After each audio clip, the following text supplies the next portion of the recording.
recuerden, por ejemplo, que si tenemos un ciclo, digamos A1, A2, así hasta AN, y ustedes conjugaban, es decir, si ustedes tomaban otro elemento, ¿sí? con G en ese, bueno, en este caso es S3, ¿no? Esto resultaba también ser un ciclo, pero aquí el ciclo era como evaluar, ¿no? en nuestra permutación. ¿Sí? No sé si recuerdan este resultado, pero nos daba esto. ¿Sí? Y bueno, entonces lo que nos decía es que si tenías un ciclo de esta forma, realmente un conjugado pues sigue siendo un ciclo de la misma longitud. Y en S3 los únicos ciclos que tenemos, 3 ciclos, solo son 1, 2, 3 y 1, 3, 2. Ajá. Entonces, solo observando esto y usando este resultado, obtenemos que en efecto los únicos conjugados de psi van a ser psi y psi cuadrado, como está aquí. ¿Okay? Muy bien. Ahora les presenté la definición de las funciones conjugadas, ¿no? Como es de esperarse, estas funciones pues tienen algunas propiedades, ¿sí? que voy a escribir a continuación. Entonces, para un grupo G, las siguientes condiciones se cumplen. ¿Sí? La función conjugada, por ejemplo, de un A, con A fijo, A elemento en G, satisface que si ustedes toman dos elementos, X, Y en G, esto es igual a evaluar en cada uno de ellos y después operarlos en G. ¿Sí? A grosso modo lo que estamos diciendo es que la función conjugación abre productos, ¿no? Y esto sucede para cualquiera X y Y que estén en G. ¿Okay? Otra observación importante es que si ustedes conjugan, si ustedes toman la función conjugada justo de la identidad y la evalúan en un elemento, esto les da el elemento. ¿Sí? En pocas palabras, la función conjugación de la identidad nos da la identidad como función. Otra propiedad que también tiene es que recuerden que las funciones conjugación son funciones que van de G en G, ¿no? Déjenme acomodar esto aquí. Ajá, entonces, por ejemplo, si toman un A fijo, la función conjugación de A pues va de G en G. Si toman un B, elemento en G, es otra función que va de G en G. Entonces, tiene sentido, por ejemplo, hablar de la composición, ¿no? Y es lo que nos dice este tercer inciso. Si ustedes componen, por ejemplo, hacen la composición de la función conjugación de B y después de la función conjugación de A, esto es igual a una función conjugación también. ¿Y quién va a ser respecto a qué elemento? Pues al producto A y B. ¿Sí? Y esto es para cualesquiera A y B en G. ¿Sí? Y bueno, más aún, si ustedes tienen un elemento A en G, tenemos que la función conjugación de A es una biyección. ¿Sí? Es una función biyectiva que va de G en G y más aún, nosotros también podemos saber quién sería la función inversa. La función inversa de esta función conjugación resulta ser otra función conjugación, pero ¿de quién? De el elemento inverso. ¿Okay? Y bueno, por último, otra propiedad que tiene es que si ustedes toman la función conjugación y tienen un elemento que esté elevado a cierta potencia, entonces esto es igual a tomar la evaluación del elemento y elevarlo a la potencia. ¿Sí? Y esto se satisface para cualquier A, X en G y para cualquier N en Z. ¿Sí? Entonces, también a grosso modo nos está diciendo que como que saca potencias, ¿no? Bien, todas estas propiedades que les presenté de la función conjugación son muy fáciles de ver y solo requieren la definición de la función conjugación. ¿Ok? Muy bien, entonces si tienen dudas sobre esto, pueden consultarlo en las notas. La prueba es bastante accesible, no es muy larga y no está difícil. ¿Ok? Bueno, entonces por último, ahora sí les voy a presentar el teorema que nos va a caracterizar o nos va a describir al subgrupo normal generado por un subconjunto. El teorema dice lo siguiente: si tenemos G un grupo y tenemos que X es un subconjunto de G, entonces tenemos las siguientes igualdades. El subgrupo normal generado por X va a coincidir con este conjunto. Las palabras que nosotros podemos hacer de los elementos G en nuestro grupo, tales que aquí vamos a escribir las imágenes de las funciones conjugación, ¿sí? Y este coincide con el subgrupo generado de todos estos subconjuntos. De las imágenes, aquí tomamos G en G, de las funciones conjugación. ¿Ok? Entonces aquí nada más hay que observar algunas cosas. Recordemos que esto último es el subgrupo generado, ¿sí? Solo generado. El de acá estamos considerando el subgrupo normal generado, ¿sí? Y el de en medio es justo la colección de palabras que podemos formar con el conjunto que nos aparece ahí adentro. ¿Ok? Entonces, bueno, vamos a ver a grandes rasgos lo que se hace en la prueba. ¿Sí?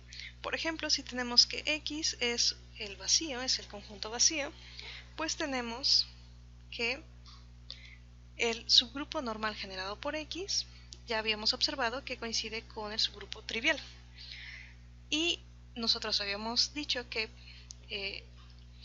la cantidad de palabras, bueno, el conjunto de palabras que podemos formar con el subgrupo, con el conjunto vacío, también es el trivial, ¿sí? Entonces, en este caso, también recordemos que el subgrupo generado por el trivial es justo el neutro, ¿no?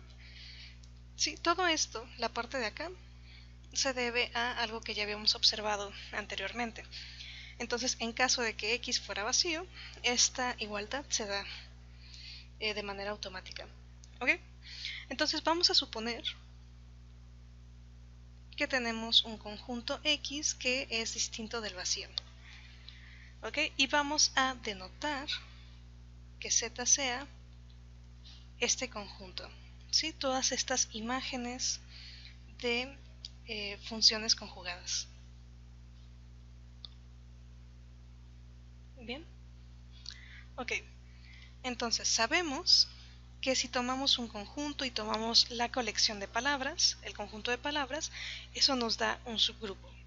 Entonces en este caso, W de Z sería un subgrupo de G. ¿Sí? Y además, también sabemos que X está contenido en este conjunto. ¿Sí?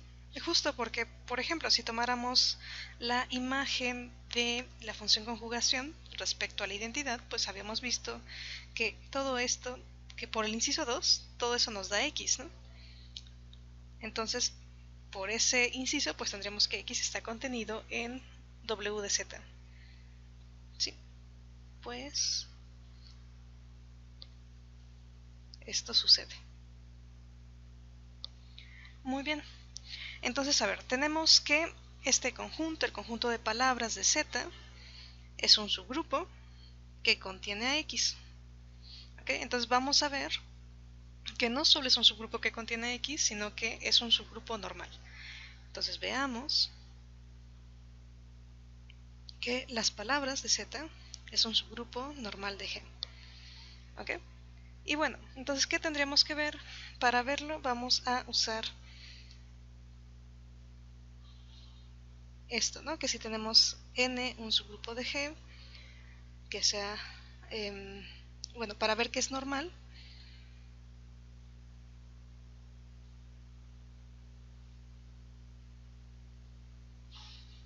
usaremos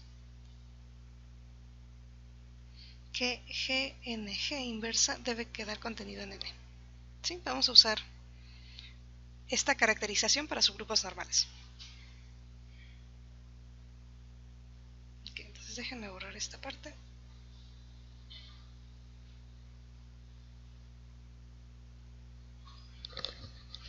Bien. Entonces, ¿cómo empezamos? Vamos a tomar un elemento G en G y vamos a tomar Z en las palabras de Z. ¿Sí? Bueno, como Z está en las palabras de Z, Z tiene una forma muy peculiar, ¿no? Z se debe poder escribir de esta forma, como gamma B1, X1 a una potencia M1, y así sucesivamente hasta gamma Bn, Xn a una potencia Mn. ¿Ok? Justo así habíamos visto que las palabras de cierto conjunto pues se ve así, ¿sí? Tomar elementos en el conjunto a ciertas potencias. Ok, bueno, aquí tenemos que BI es un elemento en G, XI es un elemento en X y MI es un entero. Ok, bueno, entonces usando el lema anterior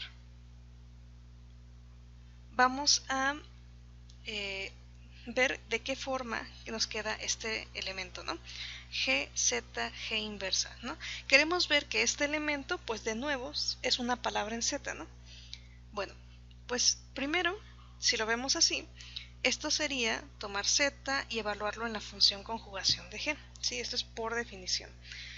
Esto sería igual a hacer la evaluación de Z, pero ahora vamos a cambiar Z por toda esta descripción, ¿sí?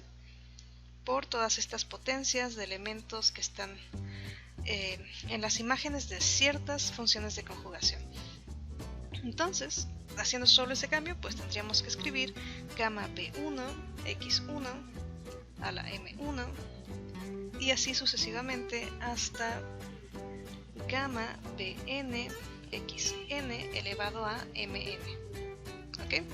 Pero nosotros ya sabíamos ciertas propiedades sobre las funciones de conjugación y una de ellas era que habría productos, ¿no? Así como nos lo dice este lema, es el primer inciso. Entonces vamos a usar que abre los productos y vamos a usar también el inciso 5 que nos dice que saca las potencias. Ok, entonces usando inciso 1 y 5 podríamos esto escribirlo como gamma G, gamma B1 de X1, ¿sí? Y todo esto a M1, escrito así.